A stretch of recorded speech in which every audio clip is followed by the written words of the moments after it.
Godwin Saji. വയനാട്ടിലെ കാട്ടുകുളം മേജി ചർച്ച് സമാഗമാണ്. ജേണി ത്രൂ ദ സാൻസിന്റെ 157 ദിവസത്തിലേക്ക് ഏവർക്കും സ്വാഗതം. ഇന്ന് നമ്മൾ ചിന്തിക്കുന്ന വേദഭാഗം സങ്കീർത്തനം 89 അധ്യായം 14 മുതൽ 24 വരെയുള്ള വാക്യങ്ങളിലൂടെയാണ്. ദൈവം നൂറ്റാണ്ടിലൂടെ ഒരു ജനത്തോട് കാണിച്ച സ്നേഹവും വിശ്വസ്തതയുമാണ് ഈ നീണ്ട സങ്കീർത്തനത്തിലൂടെ പ്രതിപാദിക്കുന്നത്. 14 വാക്യത്തിൽ ദൈവ സിംഹാസനത്തിലെ അടിസ്ഥാനവും നീതിയും ന്യായവും ദൈവത്തിന്റെ മാത്രം പ്രത്യേകതയാണ്. മറ്റൊരാൾക്ക് ഒരിക്കലും പൂർണ്ണമായി നിർത്തിക്കാൻ കഴിയാത്തതാണ്. അത് ദൈവത്തിന് മാത്രമേ കഴിയുകയുള്ളൂ. മാത്രമല്ല, ദയ, വിശ്വസ്തത ഇത് ദൈവത്തിന്റെ മുമ്പായി ചലിക്കുന്നു.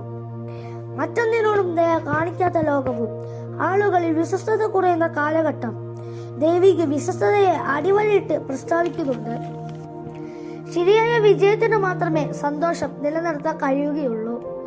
അത് തിരിച്ചറിയുന്നത് വലിയൊരു ഭാഗ്യമാണ്. അങ്ങനെ ദൈവിക ജയം നേടുന്നവർക്ക് സന്തോഷവും അവർക്ക് ഈ ദൈവത്തെ പിൻപറ്റുന്നത് അത് ഭാഗ്യമായി കാണുന്നു. 14 വാക്യത്തിൽ ഇങ്ങനെ പറയുന്നു: ശരിയായ ദൈവിക ജയത്താൽ മുന്നേറുന്നവർക്ക് ഈ നാമത്തിൽ സന്തോഷിക്കുവാനും ദൈവിക നീതിയെ തല ഉയർത്തുവാനും മുന്നേറുവാനും കഴിയുന്നതാണ്. ദൈവിക ജയം നേടാത്തവർക്ക് തീർത്തും നിരാശയും അതോടൊപ്പം ദൈവത്തെ തള്ളിപ്പറയുന്നവരും ആയിരിക്കും. അടുത്ത വാക്യത്തിൽ പറയുന്നു: ശക്തിയുള്ള ഇടത്താണ് ജയം ഉണ്ടാകുന്നത്. ദൈവപ്രസാദത്താൽ മാത്രം ലഭിക്കുന്നതാണ് വലിയ ശക്തി. ഇതിന് കൊമ്പിനോട് ഈ വചനത്തിൽ ഉപമിച്ചിരിക്കുന്നു. 18 വാക്യത്തിൽ ദൈവത്തിന്റെ സംരക്ഷണത്തെ കുറിച്ച് നാം കാണുന്നു. പരിചയം എന്നത് ദൈവത്തിന്റെ കരുത്തിൽ എന്നതാണ് ഈ വചനത്തിലൂടെ കാണിക്കുന്നത്.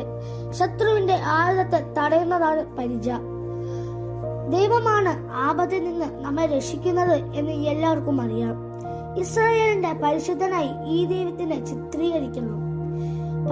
19 വാക്യം വായിക്കുമ്പോൾ 19 മുതൽ 24 വരെ ദാവീദ് രാജാവിനോടുള്ള ഒരു ഉടമ്പടിയെ കാണിക്കുകയാണ്.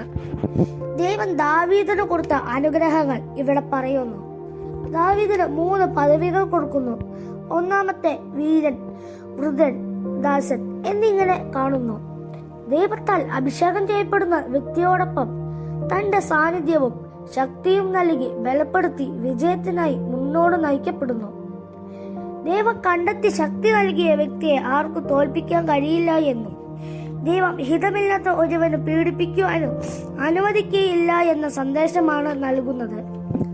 23 വാക്യത്തിൽ ദൈവം തിരഞ്ഞെടുത്ത ദൗത്യമേൽപ്പിച്ച വ്യക്തിയുടെ ശത്രുവിനെ ദൈവം തന്നെ തോൽപ്പിക്കുമെന്നും അവർ സമ്മതിച്ചു കളയുമെന്നും ഈ വചനത്തിൽ പറയുന്നു. 24 വാക്യത്തിലൂടെ ദൈവം നമ്മെ ജയം നൽകുമെന്നും ഉയർച്ച നൽകുമെന്നും ഉറപ്പ് നൽകുന്നു.